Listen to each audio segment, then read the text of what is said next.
এখানে এই লোকটি বুড়ি সেজে বোরকা পরে বসে থাকে। এই তো বুড়ি হয়ে গেছি, 25,000 টাকার বকরি 50,000 টাকার বকরি বিক্রি করবো আমি। আম্মাজি এই বকরিটি আপনি কত টাকা বিক্রি করবেন আপনি? বেটা আমি এই বকরিটি 50,000 টাকা বিক্রি করবো আমি। কি 25,000 টাকার বকরি 50,000 টাকা? আব্বে এখানে কি লেখা রয়েছে? ভাইজান এই বকরিটি আপনি 50,000 টাকা দিয়ে কিনে নিন, আমি আপনাকে পরে টাকা দিয়ে দেবো আমি। ঠিক আছে আম্মাজান, এই নিন টাকা। এখন আমার এই বকরিটি হয়ে গেল। ভাইজান 25,000 টাকার বকরি আপনি কেন 50,000 টাকা দিয়ে কিনে নিলেন? ওটা জানতে চাইলে আমার সাথে চলো এক্ষুনি, আমি তোমাকে দেখাতে নিয়ে যাচ্ছি। আর এদিকে লোকটা খুশিতে বাড়িতে টাকা গুনতে গুনতে যাচ্ছিল। আব্বে এরা কেন এখানে আসতেছে? মনে হয় ধরা পড়লাম আমি।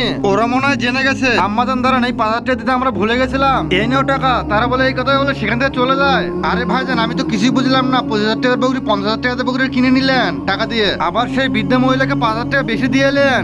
আচ্ছা তাহলে আমার কথা শোনো, কি হয়েছিল তার আগে দেখবো কে কে শয়তানকারী আল্লাহকে ভালোবাসে। যারা যারা আল্লাহকে ভালোবাসে তারা এই ভিডিওতে লাইক দিয়ে চ্যানেলটিকে সাবস্ক্রাইব করে দিও। আর যারা শয়তানকে ভালোবাসে তাদের কোনো কিছু করার দরকার নেই।